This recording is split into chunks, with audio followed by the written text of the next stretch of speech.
Hello friends, स्वागत है आप सभी का सी बिब्लिकल आर्ट्स क्लास में। दोस्तों एक और बहुत ही मोस्ट इम्पॉर्टेंट क्वेश्चन समाजशास्त्र के कवर करने वाले हैं। हम लोग का टॉपिक जो था ये चल रहा था कि जो है सामाजिक संरचना से संबंधित जो चैप्टर था हमारा ये चल रहा था, जिसमें से हम लोगों ने इसके पार्ट 1 में जो है ये समझा था, इसके बाद पार्ट 2 में ये समझा था कि औद्योगिकरण क्या होता है, औद्योगिकरण की विशेषताएं क्या होती हैं, उसका महत्व क्या होता है।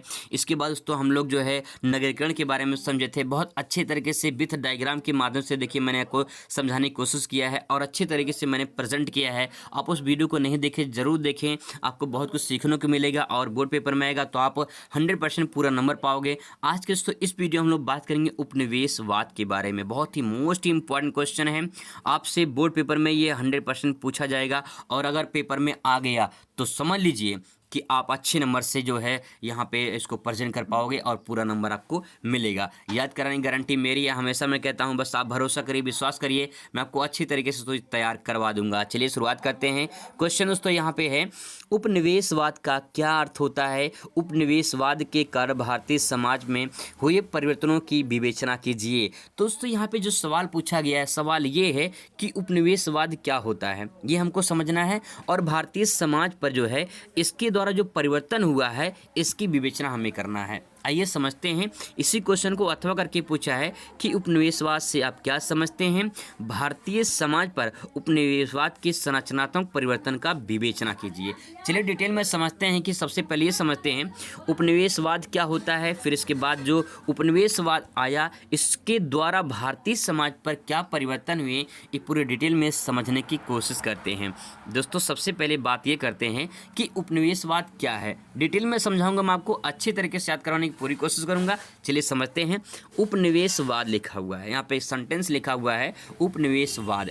देखिए उपनिवेशवाद का अर्थ एक देश के द्वारा दूसरे देश पर शासन करना उपनिवेशवाद कहलाता है। जैसे आप समझ सकते हैं चीन का कब्जा किस पे है? तिब्बत पर है, और चीन का कब्जा तिब्बत पर, चीन एक शक्तिशाली देश है तिब्बत की अपेक्षा, ठीक है। तो चीन ने क्या कर रखा है? तिब्बत पे कब्जा कर रखा है, और तिब्बत पे कब्जा जब कर रखा है तो अब संचालन किसके हाथ में? तिब्बत के हाथ में, सॉरी चीन के हाथ में है। तो अब जो है कहीं न कहीं चीन जो है इसका संचालन कर रहा है और यही प्रक्रिया क्या कहलाती है? उपनिवेशवाद कहलाती है। तो यहाँ पे जो उपनिवेशवाद है ये क्या है? एक प्रक्रिया है। इस प्रक्रिया के द्वारा एक बहुत शक्तिशाली देश, एक विकसित देश किसी छोटे देश पे कब्जा कर लेता है और उस पर अपना शासन जमा लेता है। तो ऐसी प्रक्रिया को उपनिवेशवाद कहा जाता है। आई होप दोस्तों आपको ये समझ में आया होगा उपनिवेशवाद क्या होता है। और डिटेल में समझने की कोशिश करते हैं ताकि कोई दिक्कत परेशानी ना हो। देखिए 16वीं शताब्दी में एशिया, अफ्रीका और अमेरिकी उपमहाद्वीप में साम्राज्यवादी नियंत्रण स्थापित करना और उपनिवेश बनाने का पहला चरण प्रारंभ हुआ था। बहुत सारे ऐसे लोग हैं, हमेशा तो अगर मैं गांव की बात करूं तो क्योंकि मैं गांव से बिलोंग करता हूं तो मुझे अच्छे तरीके से पता है। अगर आप गांव से बिलोंग करते होंगे तो आपको अच्छे से पता होगा। अब दोस्तों मान लीजिए कोई खेत है, ठीक है, ये मान लीजिए कोई खेत है, ठीक है। अब क्या होता है, खेत में लोग मेड़ काटते हैं ना, मेड़ों में सोचते हैं कि मेड़ों में ही पैदावारी ज़्यादा होती है तो मेड़ को काटते हैं। अब क्या होगा, जब ये इसको मेड़ काटेंगे तो मान लीजिए ये किसी का खेत यहाँ पे है तो ये खेत काटते काटते जो है यहाँ पे इतना अपना जो है मेड़ काटना शुरू कर देगा, ठीक है। अब इतना काटना शुरू कर देगा तो कहीं न कहीं ये अपना खेत जब बड़ा काटेगा, कुछ ना काटेगा तो कुछ ना कुछ जरूर बढ़ेगा, चाहे 1 इंच बढ़े, चाहे 2 इंच बढ़े, चाहे 1 फीट बढ़े, ठीक है। तो कहने का तात्पर्य यही होता है दोस्तों कि जब लोग अपने साम्राज्य को, जो उनका साम्राज्य है, अगर अपने साम्राज्य को और बढ़ाना चाहें, ठीक है, तो वो जो बढ़ाएंगे अपने साम्राज्य को, वही प्रक्रिया क्या कहलाती है? उपनिवेशवाद कहलाती है। हमेशा से चली आ रही परंपरा जो है, पहले राजा महाराजा ने एक राजा दूसरे राजा पे जीत लेते थे और उनका साम्राज्य अपने साम्राज्य में मिला लेते थे। यही परंपरा चली आ रही थी। फिर इसके बाद अंग्रेज आए, ब्रिटिश आए, भारत में आए और भारत में भी जो है कहीं न कहीं शासन किए। 200 साल तक अंग्रेजों ने शासन किया लगभग।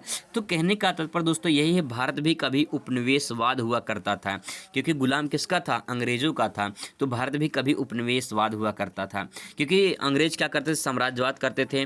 बहुत सारे देशों में उनका जो है अपना साम्राज्यवाद था, नियंत्रण था। तो इस प्रकार से जो परंपरा चली आ रही थी, यही परंपरा क्या कहलाती है? साम्राज्यवाद। यही जो है उपनिवेशवाद को जन्म देती है। आगे तो यहाँ पे लिखा है दोस्तों, लिखा है कि जिसमें इंग्लैंड, फ्रांस, पुर्तगाल, स्पेन कुछ देश ऐसे थे जो कहीं न कहीं बड़े बड़े औपनिवेशिक साम्राज्य के रूप में स्थापित हुए थे। आप जानते होंगे कि भारत में पुर्तगाली भी आए थे, फ्रांसीसी भी आए थे, स्पेन के लोग भी आए थे, इंग्लैंड के लोग आए थे, ये जानते हैं। तो कहीं न कहीं दोस्तों ये देश के लोग हैं, ये अलग-अलग देशों में जाकर वहाँ पे अपने साम्राज्य को बढ़ाते थे और उसको नियंत्रण में लेकर अपना शासन चलाते थे, और यही शासन चलाने की प्रक्रिया उपनिवेशवाद कहलाती थी। आई होप दोस्तों आपको समझ में आया होगा। एक डायग्राम छोटा-सा समझ लीजिए यहाँ पे। मान लीजिए कोई शक्तिशाली देश है, ठीक है, कोई भी शक्तिशाली देश मान लीजिए ए है। जब ये शक्तिशाली देश किसी छोटे कमज़ोर देश पे या अर्धविकसित देश पे कब्जा कर लेता है और उस पे अपना शासन चलाता है, तो शासन की प्रक्रिया उपनिवेश कहलाती है। यही दोस्तों आसान शब्दों में आप सेंटेंस को समझ सकते हैं। अब बात करते हैं इसके जो अगला पॉइंट है कि इसमें क्या प्रभाव पड़ा है, वो यहाँ पे समझते हैं। बहुत ही इंपॉर्टेंट पॉइंट है, मैंने 5 पॉइंट लिखा है। अब दोस्तों यहाँ पे देखिए, मैं आपको एक चीज़ और बता दूँ। यहाँ पे जो मैंने सेंटेंस यहाँ पे लिखा है, मैंने ये नॉर्मल लिखा है, ठीक है, ये नॉर्मल लिखा है, लेकिन यहाँ पे मैंने सारे पॉइंट को एक साथ कलेक्ट कर दिया है। तो एग्जामिनर को ये दिखेगा कि हाँ जो है बच्चे को पूरा याद है और पूरा जो है सेंटेंस इसने एक साथ लिख दिया है। तो इसको भी आप चेक कर सकते हैं, चेक करके एग्जामिनर जो 1 नंबर आपको इसमें दे देता है, क्योंकि आपने पूरा साथ लिख दिया है। लेकिन अगर इसी चीज़ को आप डायग्राम के माध्यम से लिखे होंगे तो और अच्छा लगेगा और अच्छे से आपको पूरा नंबर मिलेगा इसमें, ठीक है। यही सही तरीका होता है, स्मार्ट तरीका लिखने का।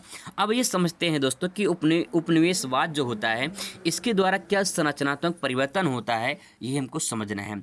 जैसे मान लीजिए जब अंग्रेज भारत में आए थे, ठीक है, जब अंग्रेज भारत में आए थे तो अंग्रेजों के द्वारा भारत में क्या परिवर्तन हुआ था उसको समझना है। उसमें क्या बदलाव हुए थे। अंग्रेजों ने वैसे अत्याचार तो किया ही था, लेकिन कुछ ना कुछ परिवर्तन भी हुआ था। वही परिवर्तन को समझना है कि क्या परिवर्तन हुए थे। देखिए जैसे अनेक कुरीतियों की समाप्ति हुई थी। अनेक कुरीतियाँ, कुरीति मतलब बुराई होता है। ये बुराई कहाँ थी? समाज में थी, ठीक है। ये समाज में जैसे सती प्रथा, आपने नाम सुना होगा। सती प्रथा में क्या होता था, जब पति मर जाता था तो पत्नी को जिंदा जला दिया जाता था। तो कहीं न कहीं ये भी प्रथा चली आ रही थी, इसको भी कहीं न कहीं समाप्त किया गया। और बहुत सारे अंधविश्वास चली आ रही थी, परंपराएं थी, उन सभी को जो है अंग्रेजों के टाइम पे ही समाप्त किया गया, ठीक है। तो कहने का तात्पर्य ये होता है कि यहाँ पे उपनिवेशवाद में क्या होता है, कुछ बुराइयाँ होती हैं वो समाप्त हो जाती हैं। देखिए अंग्रेजों के जहन में जाति धर्म नहीं था। उनके जहन में ये था कि शासन करना है, अपना जो है औद्योगिक विकास करना है। उनका उद्देश्य ये था व्यापार करना। उनका सिर्फ उद्देश्य क्या था, व्यापार करना। वो व्यापार करने के लिए ही आए थे यहाँ पे भारत में। लेकिन उनको कोई जाति धर्म से मतलब नहीं था कि भारत में कौन से जाति के लोग रहते हैं, कौन से धर्म के लोग रहते हैं। बस इतना उनको था कि हमें व्यापार करना है और यहाँ से जितना लूट सकें लूट लें। यही उनका एक उद्देश्य था। इसके बाद अपना वो शासन चला रहे थे और उस शासन में अपना लूट रहे थे। दोस्तों यहाँ पे जो कुरीतियाँ थी वो समाप्त हुई, कहीं कि उपनिवेशवाद से समाप्त होती है, ठीक है। आगे देखिए जाति व्यवस्था में परिवर्तन हुआ। जाति व्यवस्था का मतलब क्या, जो परंपरा चली आ रही थी, बहुत सारी जो है कहीं कि छुआछूत की बीमारी भी थी, बहुत सारी ऐसी परंपराएं थी जो जाति व्यवस्था में उच्च जाति निम्न जाति का शोषण भी करते थे। तो ऐसी जो परंपरा चली आ रही थी, इस परंपरा में कहीं कि कुछ परिवर्तन किए गए। ये परिवर्तन उपनिवेशवाद में भी हुए थे। तो कहने का तात्पर्य यही है कि जो सामाजिक संरचना, ये जो समाज में परिवर्तन होते हैं वही सामाजिक संरचना कहलाते हैं। और समाज में परिवर्तन कब हुए, उपनिवेश काल में हुए, ठीक है। इसके बाद दोस्तों यहाँ पे ले सकते हैं सामाजिक गतिशीलता। देखिए सिंपल सी बात यह है कि सामाजिक गतिशीलता का मतलब क्या होता है। अगर जो समाज यहाँ पे है, ठीक है, समाज यहाँ पे है, अगर कोई इस समाज को गोद ले ले, ठीक है, मान लो कोई एक विधायक, कोई एक सांसद इस गांव को गोद ले ले, ठीक है, कोई गांव है मान लीजिए, उस गांव को गोद ले ले, तो क्या उस गांव का नक्शा बदलेगा कि नहीं बदलेगा? क्या वहाँ के लोग कुछ ना कुछ परिवर्तन होगा कि नहीं होगा? बिल्कुल होगा। लेकिन अगर कोई सांसद इसको गोद ले लेता है, उसको विकास करेगा अपने तरीके से, तो कहीं की परिवर्तन जरूर होगा। ऐसे ही औपनिवेशिक काल में, जब औपनिवेश काल भारत में आए थे तो उनके द्वारा समाज में कुछ गतिशीलता हुई, कुछ परिवर्तन हुए, कुछ बदलाव हुए, और वही परिवर्तन जो हुआ वही गतिशीलता के रूप में जाना जाता है, ठीक है। इसके बाद तो है विवाह की संस्था में परिवर्तन। बहुत सारी ऐसी जो है महिलाएं थी जिनका शादी होने के बाद जो है अगर उनके पति की डेथ हो जाती थी, जैसे सती प्रथा के अंत होने के बाद जो है सती प्रथा में तो लोगों को पत्नी अगर पति की डेथ हो जाती तो पत्नी को जिंदा जला देते थे। लेकिन जो है विवाह की संस्था में ये परिवर्तन किया गया, अगर मान लो किसी भी पत्नी का कोई पति अगर गुजर जाता है तो उसको दूसरी विवाह करने के लिए जो है अनुमति दिया गया। ये परंपरा नहीं थी कि जो है अगर किसी का पति जो है उसकी डेथ हो जाती है, मृत्यु हो जाती है, तो उसको दूसरी शादी की करने की अनुमति ही नहीं थी। यानी विधवा विवाह करने का जो है यहाँ पे एक परंपरा चली, तो कहीं कहीं उस समाज में एक परिवर्तन हुआ। ये कब हुआ? औपनिवेशवाद में हुआ, ठीक है, औपनिवेशिक काल में हुआ। इसके बाद तो आता है आर्थिक विकास। सिंपल सी बात ये है कि आर्थिक विकास कहीं न कहीं कुछ न कुछ विकास होता ज़रूर है, और उस विकास में कुछ परिवर्तन होते हैं, लोगों को रोज़गार मिलता है, लोगों को कहीं न कहीं मदद मिलती है, और वही जो लोगों को रोज़गार मिलता है उससे लोगों में परिवर्तन होते हैं, और वही परिवर्तन आर्थिक विकास के रूप में जाना जाता है। तो दोस्तों ये पॉइंट है, कुछ आप ऐसे आसान शब्दों में समझ सकते हैं, इसको आसान शब्दों में लिख सकते हैं।